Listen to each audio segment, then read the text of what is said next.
Hello बच्चों, let's see the question. An electron is moving with an initial velocity that is vector v is equal to v naught I cap and is in a magnetic field. That magnetic field vector b is given by b naught j cap. Then its d Broglie wavelength. So we have to tell the d Broglie wavelength over here. और यहाँ पर जो initial velocity है वो I cap direction में है और जो मैग्नेटिक फील्ड है वो हमारी j cap डायरेक्शन में है. तो डी ब्रॉगली वेवलेंथ यानी कि लेमडा की वैल्यू यहाँ पर क्या होगी? कांस्टेंट रहेगी. ऑप्शन ए में कहा है, बी में कहा है इंक्रीज विद टाइम, क्या समय के साथ बढ़ेगी, और डिक्रीज विद टाइम. ये ऑप्शन डी में कहा है कि पीरियोडिक चेंज होगा इसमें, इंक्रीज और डिक्रीज में. देखिए इस क्वेश्चन के लिए अगर मैं की कॉन्सेप्ट की बात करूं, दैट की कॉन्सेप्ट विल बी, हमें यहाँ पर डी ब्रॉगली वेवलेंथ निकालनी है यानी कि लेमडा की वैल्यू निकालनी है. सो डी ब्रॉगली वेवलेंथ कैसे हमें फाइंड आउट करनी है? So we can say de Broglie wavelength that is lambda is given by, lambda होता है, lambda is equal to h upon m और v का हम मैग्नीट्यूड लेते हैं, राइट. सो यहाँ पर h आप जानते हैं, h हमारा क्या है? h इज और प्लैंक्स कांस्टेंट. ये वैल्यू जो होती है प्लैंक्स कांस्टेंट की, ये वैल्यू हमारी कांस्टेंट होती है, ठीक है. मास हमारा यहाँ पर कांस्टेंट रहेगा क्योंकि इलेक्ट्रॉन का मास भी हमारा कांस्टेंट रहता है. m हमारा किसको रिप्रेजेंट करता है? सो m represents mass over here. But v जो है हमारा, इट इज वेलोसिटी. v हमारा यहाँ पर क्या है? वेलोसिटी है, और ये वेलोसिटी को रिप्रेजेंट करता है, राइट. सो हमें चेक करना है कि इसमें से हमारी वेलोसिटी क्या वेरी करेगी. अगर वेलोसिटी वेरी करेगी तो हमारा वेवलेंथ भी यानी कि लेमडा जो डी ब्रॉगली वेवलेंथ है ये भी हमारा वेरी करेगा, right. So for that we can say that, देखिए हमें पता है अगर हमें यहाँ पर फोर्स जो मैग्नेटिक फील्ड है उसके कारण यहाँ पर फोर्स लगेगा.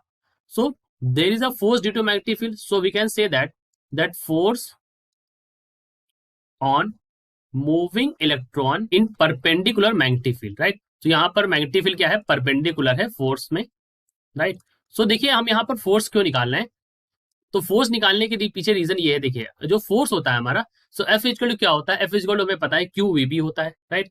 एफ इक्वल टू क्या होता है? F equal to Q V B होता है, राइट.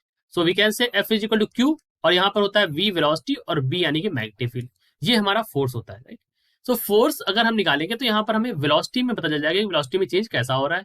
अब आप जानते हैं यहाँ पर जो चार्ज है इलेक्ट्रॉन का, दैट इज माइनस ई.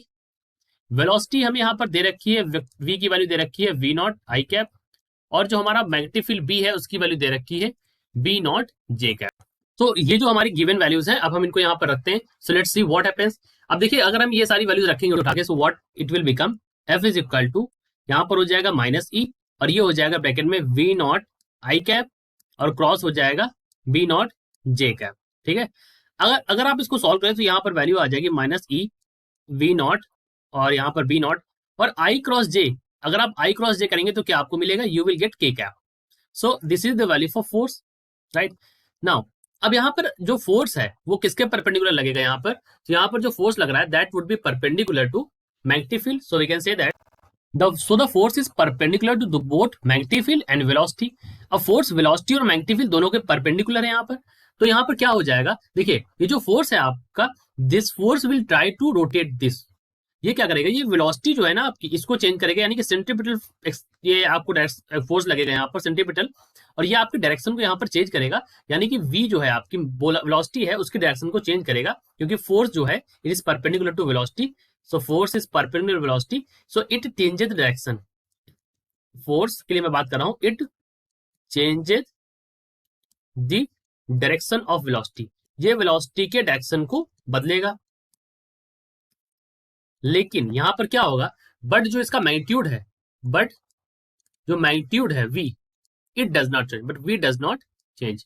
यानी कि जो मैग्नीट्यूड है ये हमारा यहाँ पर नहीं बदलेगा, ठीक है. तो मैग्नीट्यूड जो है वो नहीं बदलेगा, लेकिन डायरेक्शन ऑफ वेलोसिटी जो है यहाँ पर वो यहाँ पर बदल जाएगा, और जो आपका ये चार्ज है वो इस तरह से सर्कुलर पाथ में रोटेट करने की कोशिश करेगा due to the force that is acting perpendicular to velocity and perpendicular to magnetic field over here. अब आप जानते हैं जो हमारा डी ब्रॉगली वेवलेंथ है, वहां पर अगर आपने की कॉन्सेप्ट में देखा था तो की कॉन्सेप्ट में आपने क्या देखा? That lambda is equal to H upon M B. So यहां से अगर आप देखें, so lambda is inversely proportional to 1 upon V. अब हमारा जो वेलोसिटी है ये हमारा कांस्टेंट है, तो अगर वेलोसिटी कांस्टेंट है, lambda is equal to H upon M V, ये भी हमारा वेवलेंथ जो है de Broglie wavelength, that would be constant. So हमारा जो डी ब्रॉगली वेवलेंथ होगा वो हमारा क्या होगा? That would be constant. यानी कि ऑप्शन नंबर ए अगर आप देखें यहाँ पर तो सही है, दैट रिमेन्स कांस्टेंट. बाकी सारे ऑप्शन यहाँ पर गलत है.